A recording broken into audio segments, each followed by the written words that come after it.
bon? Oui, c'est bon. Président, bonjour. Président, bonjour. Bonjour. Un procès, qu'est-ce qu'on peut retenir? Alors, le procès s'est véritablement ouvert ce matin. Ça a été une très longue séance.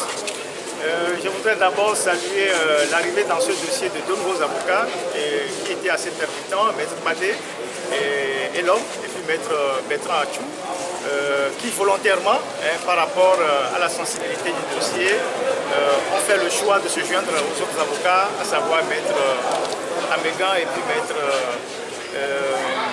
Célestin Akouga. Alors, vous avez suivi les débats, et les débats étaient sur les questions de procédure. En fait,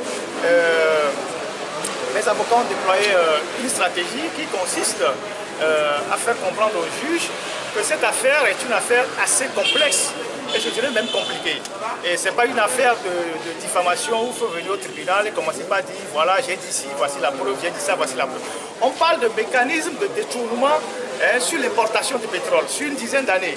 Et c'est ce mécanisme-là qu'il faut décortiquer pour expliquer à l'opinion comment le détournement a eu lieu.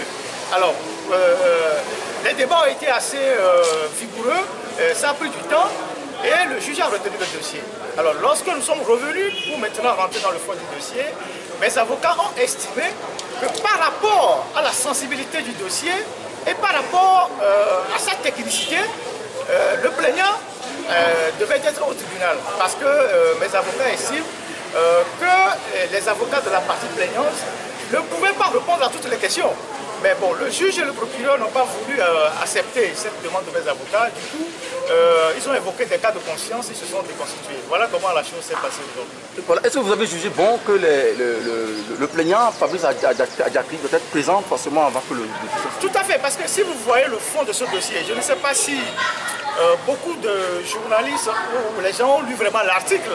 En dehors de toutes les questions concernant Fabrice a 40 ans, il a 32 ans, où il a ci, il a ça, ça c'est des questions subsidiaires. Mais c'est le mécanisme même des détournements des fonds. C'est ça qui est important. Comment est-ce qu'on importe le pétrole? Sur quel mécanisme? Comment on facture le dollar?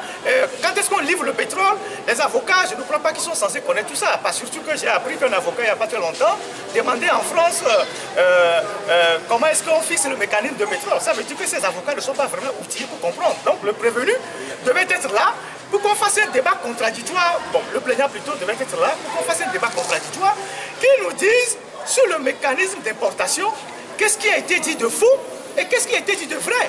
C'est de ça qu'il s'agit. Et on était là, vous avez appris que l'autorité ou le ministère de tutelle a commandité un audit. Si le régime lui-même a estimé que l'affaire est suffisamment grave pour commanditer un audit, c'est qu'il y a quelque chose qui cloche quelque part. Alors pourquoi eux, ils cherchent par tous les moyens à précipiter le procès alors que l'audit n'est pas sorti? Et je rappelle que leur client a été écouté par la commission. Et je vous rappelle que la commission d'audit est composée des inspecteurs du Trésor et des inspecteurs des finances qui sont en train d'écouter tous ceux qui sont impliqués dans cette affaire-là afin d'établir la vérité. Et donc, moi je pense que personne n'a peur du procès, comme les avocats sont en train de faire leur cinéma, ou bien personne ne dit qu'on n'a pas de preuves. Nous voulons juste que les procédures soient respectées pour qu'il y ait un procès qui permette d'éclairer l'ensemble des citoyens. C'est ce qui est important.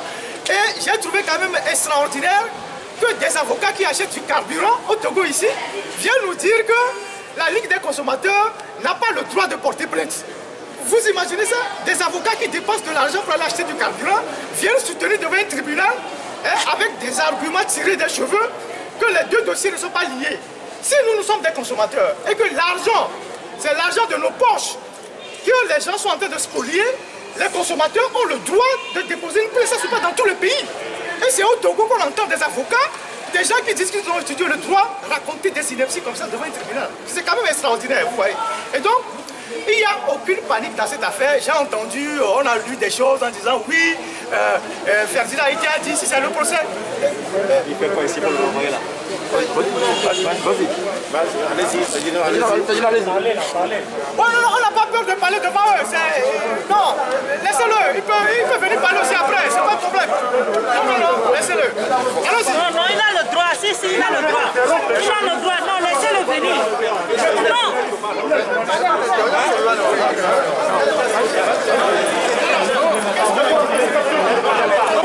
Papa, il Facebook, c'est effectivement sur la